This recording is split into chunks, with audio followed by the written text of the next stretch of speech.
J'ouvre le second débat, merci de rester en place quelques secondes, j'ouvre le second débat de ce sens public consacré à l'Italie de Giorgia Meloni, la présidente du Conseil italien qui se révèle en premier relais de Donald Trump en Europe. Mais le renversement d'alliance du président américain l'oblige à prendre ses distances avant de débattre sur ses talents d'équilibriste. Retour sur ses prises de position depuis le mois de janvier avec Fabien Recker.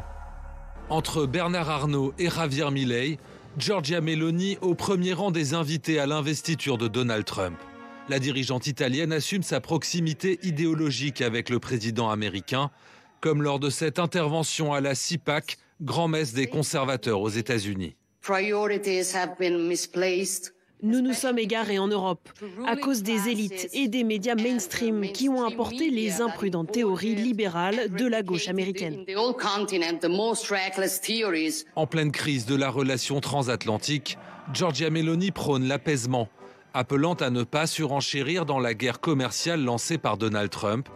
La première ministre italienne joue sa propre carte. La stratégie de Giorgia Meloni est celle de se proposer comme un facteur de dialogue constructif entre Europe et États-Unis.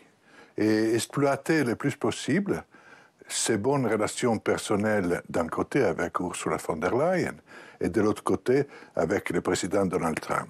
Un exercice d'équilibriste que Giorgia Meloni poursuit dans le dossier ukrainien. À contre-pied de l'administration Trump, elle demeure un soutien indéfectible de Kiev, allant jusqu'à suggérer d'étendre à l'Ukraine la protection garantie par l'article 5 du traité de l'OTAN. Ce ne serait pas une adhésion à l'OTAN, mais cela reviendrait à étendre à l'Ukraine la même protection que celle dont bénéficient les pays de l'OTAN. Ce serait une garantie de sécurité stable, durable et effective. En rupture avec la ligne eurosceptique de Matteo Salvini, son allié de la Ligue du Nord au gouvernement italien, Giorgia Meloni poursuit son grand écart entre Européens et Américains. Du 18 au 20 avril, elle accueillera le vice-président J.D. Vance à Rome. Entre Donald Trump d'un côté, l'Europe de l'autre, peut-on parler d'un double jeu de Giorgia Meloni? On en débat tout de suite avec Ludmila Akone. Bonsoir. Bienvenue, vous êtes docteur en histoire et spécialiste de l'Italie. Gilles Gressani, bonsoir. Bonsoir. Et bienvenue à vous aussi, directeur de la revue Le Grand Continent et président du groupe d'études géopolitiques de l'École normale supérieure. Paolo Levi, bonsoir. Bonsoir. Bienvenue à vous. Vous êtes correspondant en France pour l'agence italienne ANSA et Mathieu Croissando, éditorialiste politique, est évidemment resté à mes côtés. Je commence par la figure de Donald Trump et par son attitude finalement depuis qu'il est revenu à la Maison-Blanche au mois de janvier. Est-ce que la présidente du Conseil italien n'est pas un peu déçue par son ami Trump, Ludmila Akone? Giorgia Meloni nous a effectivement habitués à un certain équilibrisme. Alors on ne vous entend pas, le micro a sauté, c'est ce qui s'est passé, donc on va venir vous rééquiper. Je vais poser la même question à Paolo Levi. Est-ce qu'il y a une déception Trump chez Giorgia Meloni? Je ne sais pas s'il y a une déception Trump, mais certainement il y a une forme de choc, de trouble de Giorgia Meloni. Elle ne s'attendait pas que Trump pouvait être dans ce deuxième mandat si virulent, au moins dans ses annonces. Donc elle attendait de Trump un petit peu une relation privilégiée, etc., qui pour l'instant tarde à venir. Elle s'obstine dans une sorte de méthode couée à revendiquer un lien privilégié, une amitié, etc., mais disons, dans les faits, ce lien privilégié, mis à part son invitation à l'investiture à Washington, et ensuite, quelques jours après, elle a été à Mar-a-Lago. Après, j'ai l'impression qu'Emmanuel Macron a eu beaucoup plus de fois au téléphone Donald Trump que Giorgia Meloni. Donc, elle, au niveau national, elle continue à nous dire, à nous vendre cette relation privilégiée, prétendue, mais dans les faits, pas du tout. L'Italie risque énormément parce que nous sommes vraiment les plus exposés aux taxes douanières qu'il va annoncer ce soir. Et donc, on va voir si ce lien... Oui, ce jour de la libération, ce Liberation Day que Donald Trump promet et qui va annoncer dans la soirée, effectivement, les droits de douane pour tous les pays du monde et donc d'Europe. Gilles Gressani, est-ce qu'il y a effectivement un espoir d'être une interlocutrice privilégiée qui a très vite été douchée par... Mais il y a pas mal de gens qui ont été surpris par l'ampleur de la révolution Trump. Donc est-ce que ça, chez Giorgia Meloni, très vite été douché, cet espoir? Oui, tout à fait. Le pari de Meloni était assez simple. C'était de voir un Donald Trump, le Donald Trump de 2017. C'est-à-dire un président certes brutal, mais transactionnel. C'est bon, d'ailleurs, qu'on emploie constamment aujourd'hui. Mais pour qu'il y ait du transactionnel, il faut qu'il y ait un échange de choses, quoi. Alors que là, depuis que Donald Trump est à la Maison-Blanche, c'est plutôt de l'unilatéral et de l'asymétrique qui est demandé. Et donc, effectivement, si vous faites le pari du transactionnel, ben vous dites la chose la plus utile pour moi, c'est d'être la personne qui fait les deals, le deal maker. Parce que c'est la personne qui fixe le cadre, invite les personnes autour de la table. Et donc, évidemment, c'est intéressant d'être la première à se positionner si en amont, à côté de Trump, parce que vous allez devenir un peu le centre, le nouveau Barry Sanders de l'Europe. Étant donné que depuis qu'il est de retour à la Maison-Blanche, Donald Trump effectue un virage très brutal, asymétrique, unilatéral, allant jusqu'à parler de l'annexion de territoires de pays alliés comme le Danemark, avec le Groenland, à imposer des tarifs comme arrivera aujourd'hui qui sont absolument faramineuses et qui, effectivement, risquent de mettre en récession une partie de l'économie européenne et l'économie italienne. Eh bien, c'est beaucoup plus difficile de se présenter toujours comme un allié. Et c'est quelque chose qui se retrouve d'ailleurs dans les sondages. C'est très intéressant parce que les Italiens sont en réalité assez alignés avec le reste de l'Union européenne. On a fait un sondage sur le continent qui montre assez précisément ça, pour considérer que Donald Trump est un ennemi de l'Europe, la majorité des Européens, et même la personne qui était la figure clé pour comprendre le tournant, disons, trumpiste de Meloni, Elon Musk, est rejeté par une partie très importante de l'opinion. Plus de 70% des Italiens, aujourd'hui, n'ont pas confiance à Elon Musk, et plus de 50% des Italiens considèrent qu'il faut boycotter Starlink et Tesla. Donc on voit bien que ce pari n'est pas simplement problématique du côté de l'offre politique, mais aussi du côté de la demande. Oui. Ludmilla Coney, votre micro marche de nouveau. Oui, voilà. Ça fait plaisir, donc on va pouvoir entendre votre analyse sur cette difficulté de Giorgia Meloni à se positionner. Alors d'abord, elle a du mal à se positionner elle-même dans son parti, dans sa coalition et dans sa propre histoire, puisqu'il y a eu un certain nombre de retournements à 360 degrés, on va dire. Et donc, évidemment, il y a eu le premier Trump qui a été le sien. Ensuite, elle a pris une position pro-Biden et de nouveau Trump, mais avec un Trump qui est différent, dans une situation très différente et aussi dans une coalition interne à l'Italie très différente, avec une situation géopolitique extrêmement compliquée. Paolo parlait de la question des taxes. Elle a fait un discours très dur tout à l'heure, Meloni, tout en étant sur la réserve, parce qu'elle est moins, enthousiaste que Ursula von der Leyen, mais elle est très, très préoccupée. Il y a deux chiffres très importants. Il semblerait que ces taxes américaines puissent impacter l'industrie italienne, notamment de l'automobile, à 66%. Stellantis est très inquiète. Donc, vous voyez, il y a cette question. Et puis, évidemment, il y a la question de l'armement et il y a la question de la différence à l'intérieur de la coalition de centre-droit et des autres partis qui sont en train de voler un éclat. Et on rappelle, si je me trompe, au sein de Stellantis, il y a Fiat. Tout à fait. Donc c'est très important, évidemment, en Italie, et plus que symbolique. Vous nous avez, en préparant l'émission, Paolo Levi, signalé un dessin de Plantu qu'on a retrouvé, qu'il a publié notamment sur son Facebook et qu'on va voir, et que je vous laisse commenter, parce qu'il y a un moment, à quel moment le grand écart va craquer, quoi. C'est un peu la question qu'on se pose. Écoutez, Giorgia Meloni s'est toujours revendiquée une grande patriote. D'ailleurs, elle a gagné les élections en insistant beaucoup sur cette fibre patriotique italienne. Et aujourd'hui, je pense que la meilleure forme de patriotisme est celle de garder l'Italie bien ancrée dans l'Union européenne, parce que l'Italie est même l'essence même de l'Europe. Nous avons deux cultures. L'Italie est un extraordinaire échantillon de l'Europe, parce que c'est un pari fou. Nous avons réussi, il y a même pas 200 ans, à unir les deux grandes âmes européennes, qui sont l'âme gréco-latine et l'âme allemande, teutonique, disons. Et ces deux âmes européennes se sont fusionnées dans ce magnifique pays qui est l'Italie. Donc, aujourd'hui, toute forme de patriotisme passe forcément par une dimension européenne. Et je pense que Meloni, si elle veut défendre l'intérêt de ce drapeau tricolore qu'elle aime tellement, elle doit défendre, disons, l'approche européenne. Surtout avec les droits de douane annoncés.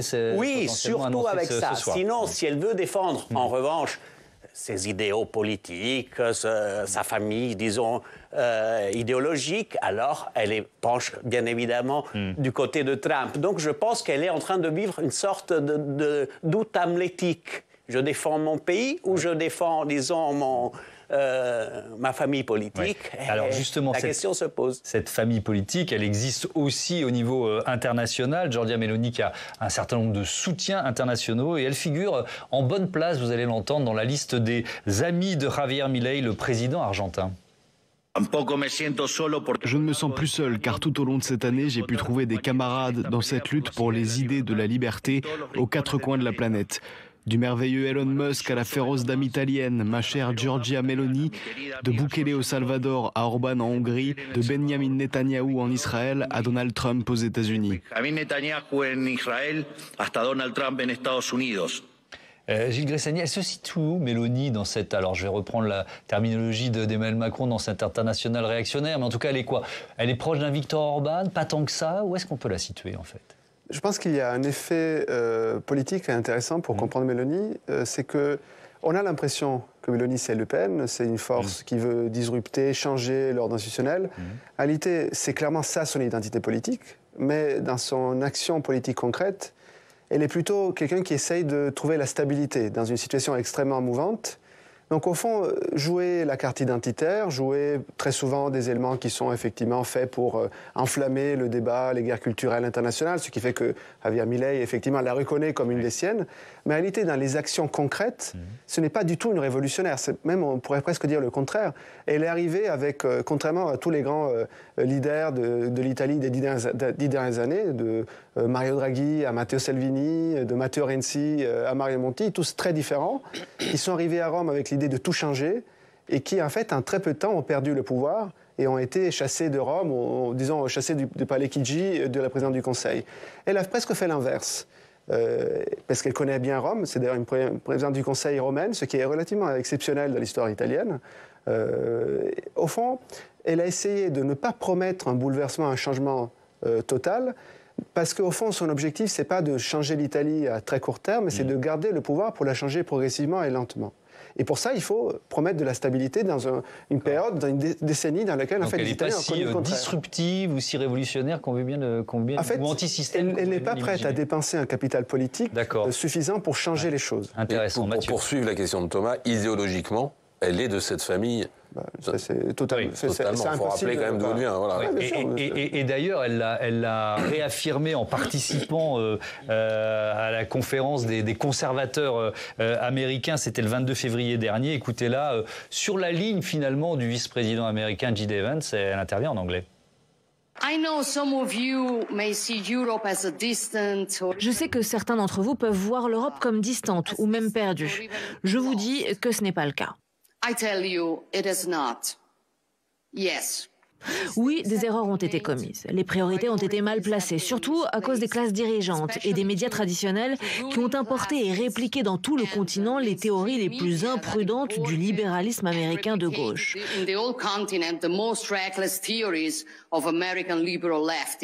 Ce sont les mêmes élites qui ont récemment été outrées par le discours de J.D. Vance à Munich. Voilà, le vice-président américain, on s'en souvient, qui à Munich nous donne, à nous Européens, des leçons de démocratie ou surtout de liberté d'expression. Ça veut dire quoi? Ça veut dire que Giorgia Meloni, clairement, elle se place dans la lignée de J.D. Vance? D'abord, n'oublions pas qu'elle essaye de jouer à la dédiabolisation déjà depuis plusieurs années, et que sa position vis-à-vis de Trump et de J.D. Vance, elle est aussi liée à la question de ces taxes. Elle va le rencontrer bientôt. Il est évident qu'ils vont parler de cela, parce que ça touche immédiatement l'économie italienne. Elle essaye de la dédiabolisation depuis un certain temps.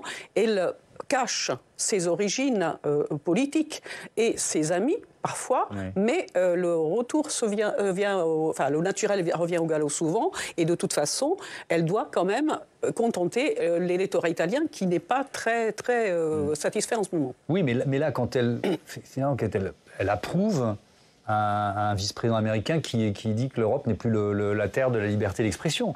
Est-ce qu'il n'y a pas là une contradiction avec une Giorgia Meloni qui, par ailleurs, en Europe, se pose en nouvelle meilleure amie d'Ursula von der Leyen?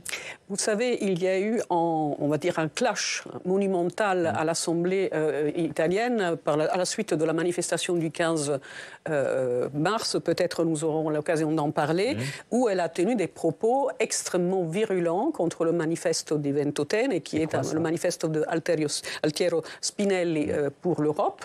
Donc, vous voyez, à la fois... Ça, je ne vois pas à quoi vous faites référence. Il faut être un peu plus précis. Alors, voilà. Donc, le manifesto d'Altiero Spinelli, c'est le manifesto fédéraliste européen, qui a été écrit par Altiero Spinelli et Ernesto Rossi en 1941.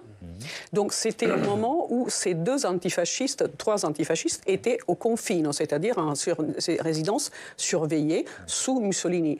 Donc, il y a eu une manifestation en faveur de l'Europe, très ambiguë par ailleurs, puisqu'elle était peuplée par des personnes qui étaient pour et d'autres contre la guerre, en tout état de cause, avec un peu un appel européiste.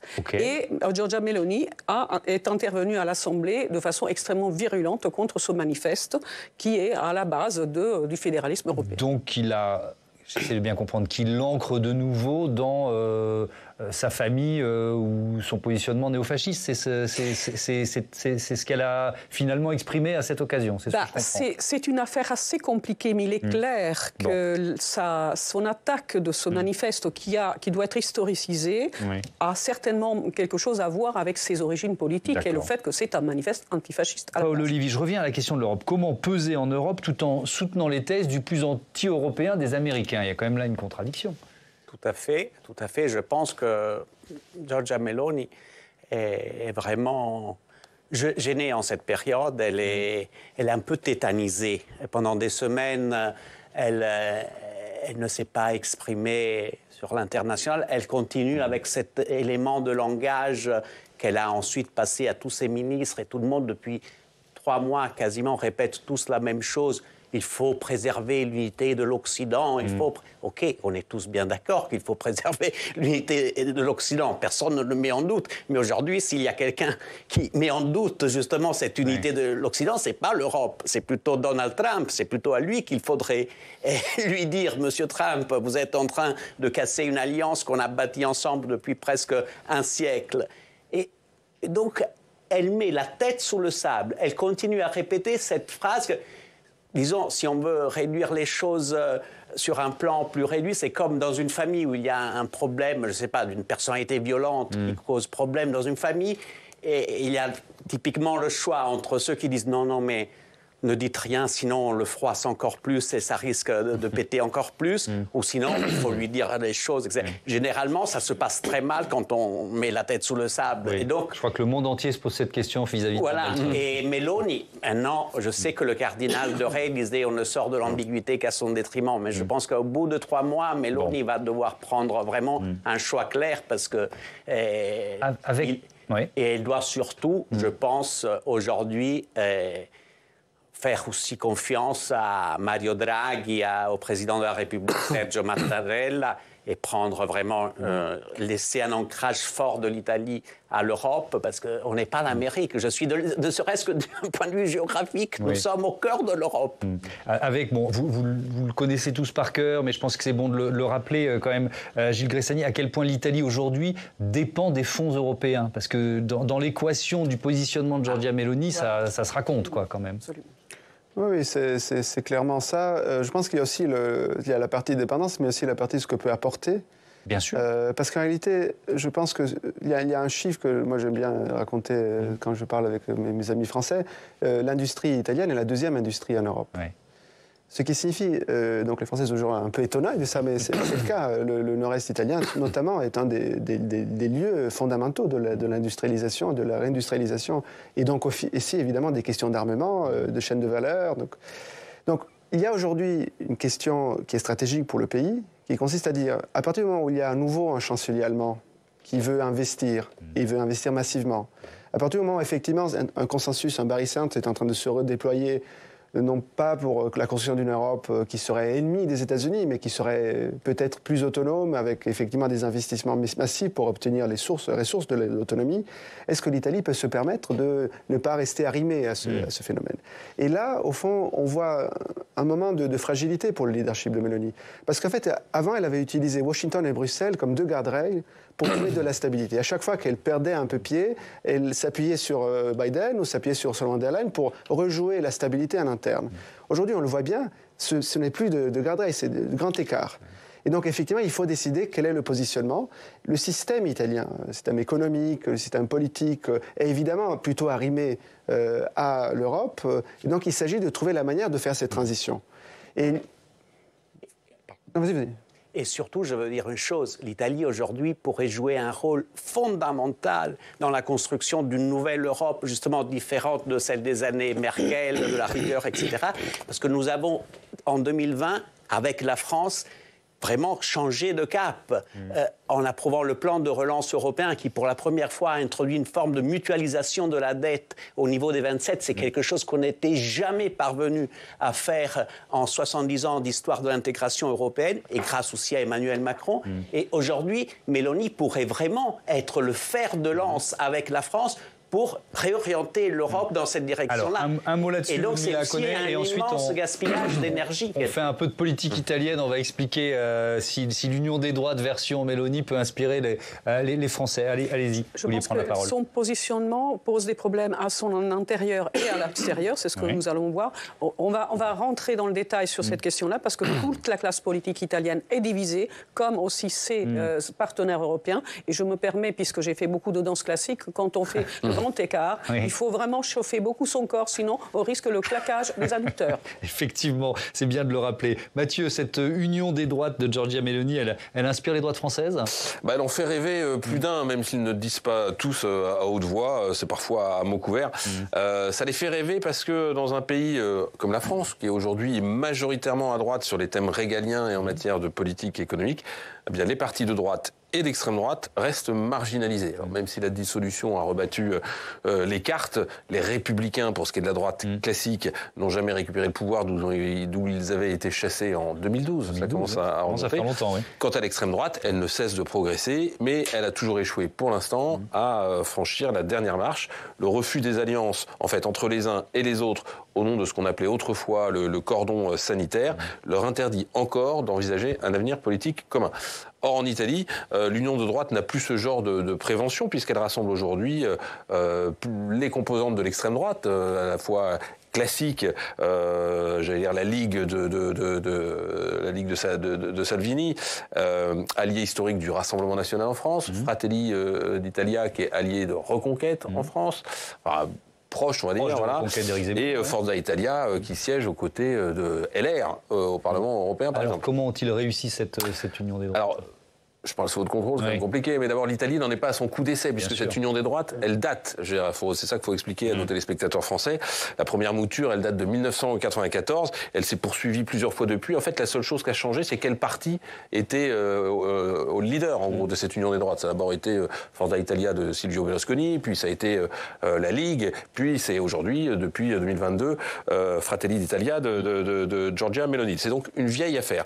Ensuite, parce que l'union des droites actuelle en Italie, elle tient beaucoup, et on en a parlé aussi ici, à l'habileté et à la plasticité de Giorgia Meloni, qui a su mettre de l'eau dans son vin d'extrême droite. On l'a vu en matière d'immigration face au patronat italien, par exemple. On l'a vu en Europe avec Ursula von der Leyen, qu'elle vouait aux gémonies, dont elle s'en est rapprochée quand même. Et puis on l'a vu sur la scène internationale, avec Donald Trump, on vient d'en parler, notamment sur le dossier ukrainien, où on peut être à la fois une tête de pont du trumpisme sur le vieux continent, mais défendre pour l'approche sur la guerre en Ukraine, un point de vue beaucoup plus européen. Sur de nombreux sujets, en fait, Giorgia Meloni a été plus pragmatique qu'idéologue, ce qui garantit sa survie et permet à sa coalition de tenir, parce que c'est une surface projective. On peut dire elle est d'extrême droite, mais aussi de droite, elle est libérale, mais elle est aussi étatiste. Voilà. Est-ce que ce modèle, il est réplicable ?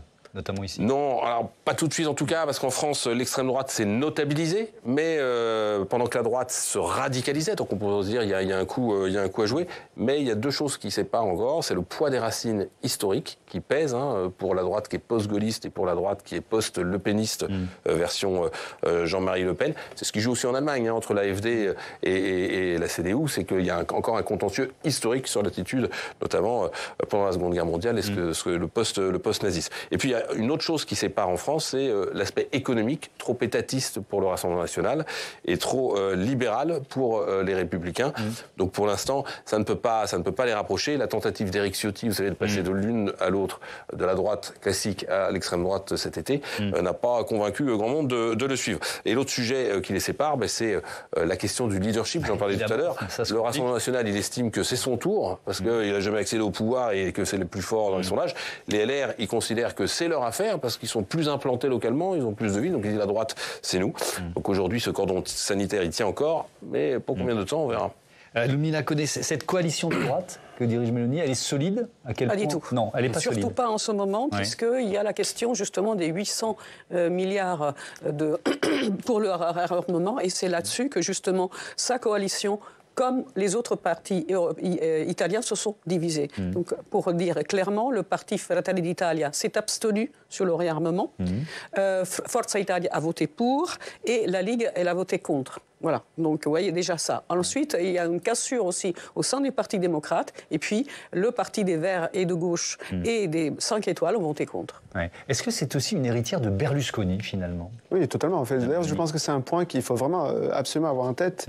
Il y a une différence fondamentale entre Marine Le Pen et Giorgia Meloni. C'est que Giorgia Meloni a été la plus jeune vice-présidente de l'Assemblée nationale, a été la plus jeune ministre sans portefeuille du gouvernement Berlusconi. Donc en fait, elle a en réalité une vie politique institutionnelle qui est en fait, si on regardait depuis l'an 4000 l'histoire politique de Meloni, on se dirait c'est tout à fait normal que quelqu'un qui était la plus jeune vice-présidente, la plus jeune ministre, un jour se retrouve à être président du Conseil. Et là, un cursus honorum tout à fait linéaire, tout à fait classique et normal.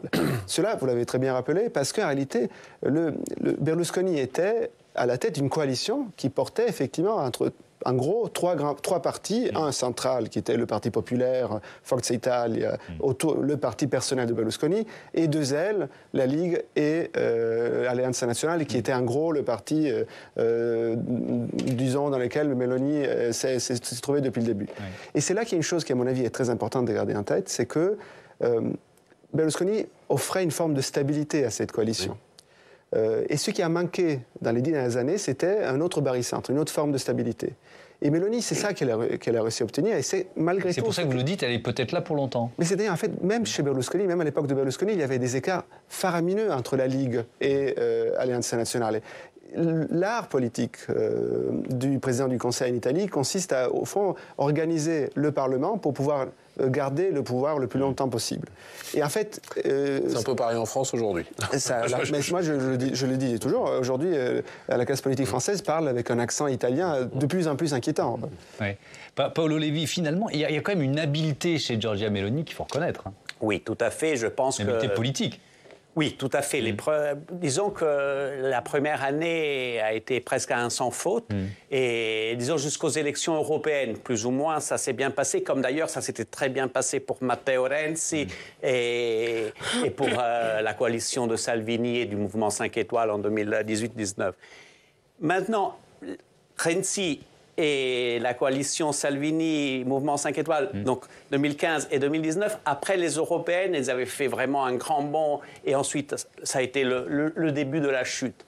Je trouve que Meloni, elle a eu un bon succès, un très bon score aux européennes. Oui. Et depuis, elle était tête de liste, il faut s'en souvenir. Exactement, et depuis, les choses sont en train de péricliter. Alors d'abord, sur la question, par exemple, migratoire, elle avait essayé à délocaliser, on l'a vu avec ces hotspots en Albanie, les migrants qui étaient... N'en dites pas trop, parce que ça ouvre le chapitre de sa bagarre avec les juges. Ça s'est très mal passé pour elle. Oui. Et maintenant, sur la question Trump aussi, elle est tétanisée parce qu'elle n'arrive plus, justement, à trouver ce barycentre entre les différentes composantes politiques de sa coalition. D'un côté, elle a Salvini, qui est est, disons, devenu l'émissaire de Trump et de Poutine en même temps en Italie. Et de l'autre, elle a Tajani, le vice-premier ministre et ministre des Affaires étrangères de Forza Italia, donc berlusconien pur jus, qui garde une position, lui, totalement européenne et philo von der Leyen. Et elle est au milieu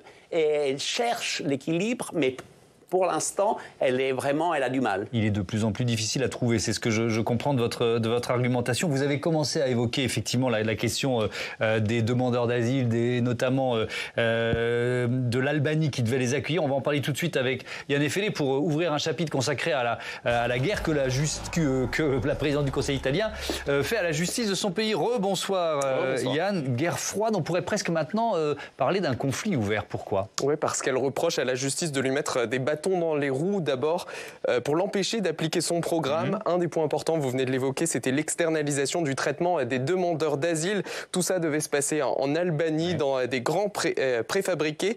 Mais voilà, la justice italienne refuse de valider cette détention de migrants secourus en mer hors des frontières italiennes. Ce qui a donné ces images de rapatriement que vous allez voir, symbole d'échec pour un projet cher, 800 millions d'euros. La bataille juridique continue en Italie, puis elle est aussi remontée devant les juridictions de l'Union européenne. En attendant une décision dans les prochains mois, ces bâtiments que vous avez vus sont quasi vides. Alors pour les faire fonctionner d'une manière ou d'une autre, le gouvernement va les recycler en centre de rapatriement pour des migrants illégaux. Et ça aussi, ça promet d'être une avalanche de recours en justice. Et comment réagit Giorgia Meloni ? Eh bien, ces images de fiasco à répétition l'exaspèrent. Elle prend les Italiens à témoin et joue le peuple contre les juges. Pour elle, c'est le plus grand service qu'il est possible de rendre aux passeurs. Elle dit « Je me demande si ces juges se sont vraiment interrogés sur les conséquences de leurs décisions ». Pour trouver les attaques les plus sévères, il faut regarder une autre affaire, une où elle est personnellement mise en cause. Giorgia Meloni est visée par une enquête sur son rôle dans la libération d'un milicien libyen qui est recherché par la Cour pénale internationale. Et alors là, elle cible directement les magistrats à l'origine de la procédure. Il serait politisé et pour cause, ce sont ces mêmes fonctionnaires qui ont agi contre son allié Matteo Salvini, signe à ses yeux qu'ils sont dans une opposition politique. Écoutez, elle a même réalisé une vidéo. Je ne suis pas corruptible, je ne me laisse pas intimider. Il est possible que pour cette raison je sois mal vue par ceux qui ne veulent pas que l'Italie change et devienne meilleure. Mais c'est précisément pour cela que je suis déterminée à poursuivre mon chemin, à défendre les Italiens, surtout lorsque la sécurité de la nation est en jeu, la tête haute et sans peur. Bon, cette opposition entre les juges et les politiques, ça ne date pas de Giorgia Meloni. Non, ça fait plus de 30 ans que les politiques en Italie tentent d'encadrer le fonctionnement de la justice. Avant Giorgia Meloni, les relations étaient déjà compliquées, en particulier avec les présidents du Conseil de droite. On pense évidemment à Silvio Berlusconi dans les années 2000, qui a fait l'objet de plusieurs procès. Il parlait déjà d'un coup d'État des juges rouges. C'est le début de réformes qui mobilisent le monde judiciaire contre leurs auteurs.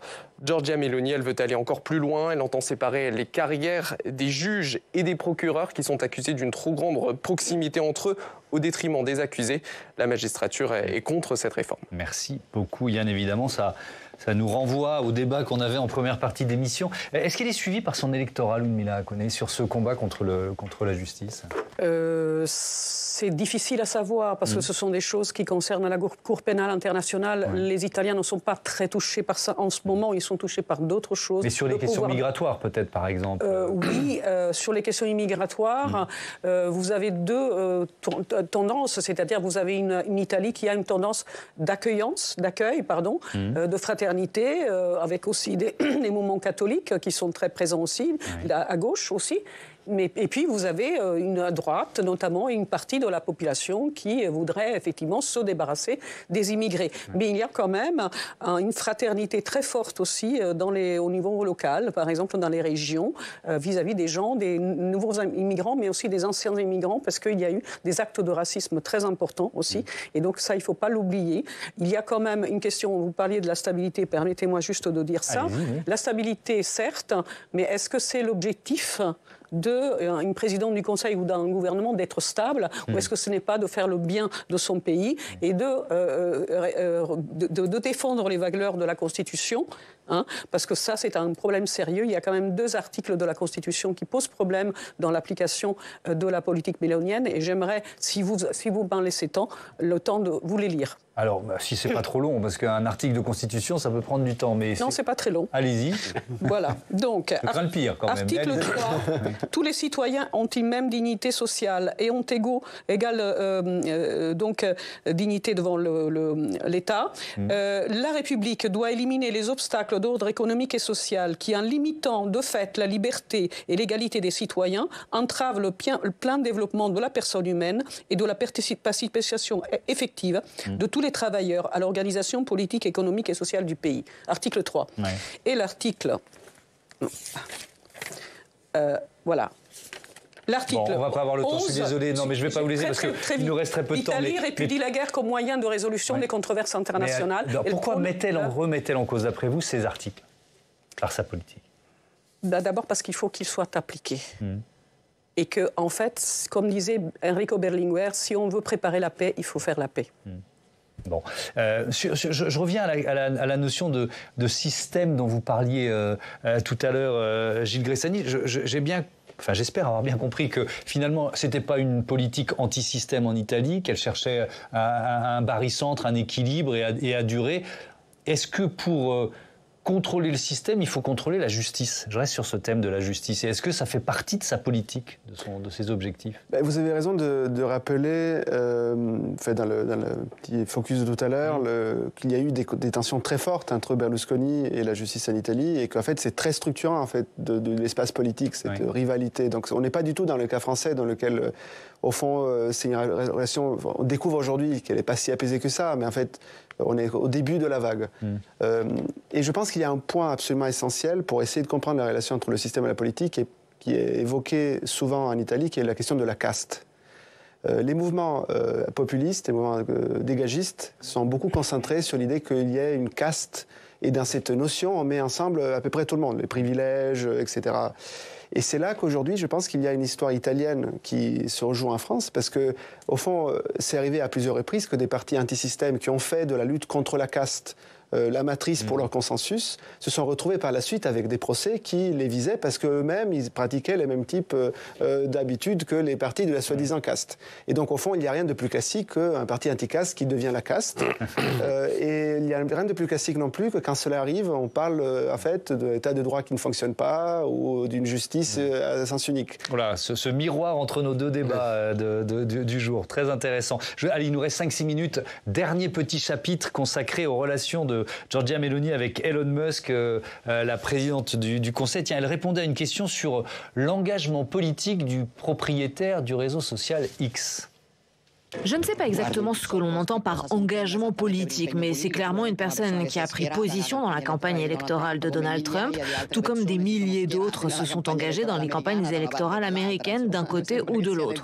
En fin de compte, il semble qu'il soit dans le droit des citoyens de soutenir les campagnes électorales. Enfin, je peux vous dire que je considère, comme vous le savez, Elon Musk comme un atout dans cette époque. Une personne qui a fait des choses extraordinaires, des choses importantes.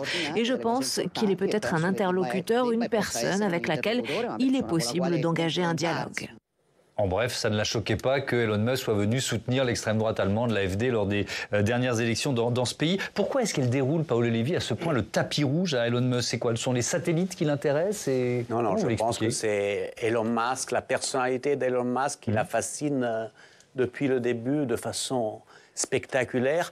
Je sais même, parce que je l'avais dû suivre pour mon agence, quand il y a eu l'inauguration de Notre-Dame il y a quelques mois, et il y avait tout le protocole, donc on savait très bien que le président de la République italienne serait venu, et il y avait la place pour le président de la République. Et à quelques heures de l'inauguration, la dépêche tombe que Meloni aussi voulait absolument participer à cet événement aux côtés des grands de la Terre. Pour une seule raison, apparemment, c'est qu'elle avait su que même Musk arrivait ce soir, donc elle voulait absolument le rencontrer, etc.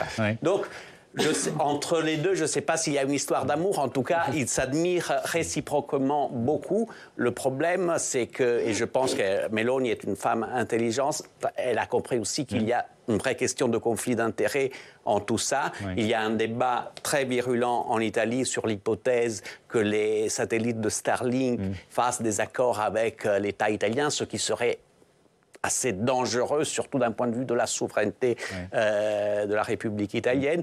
Mais il est hors de question qu'elle est sous le charme total de ce monsieur.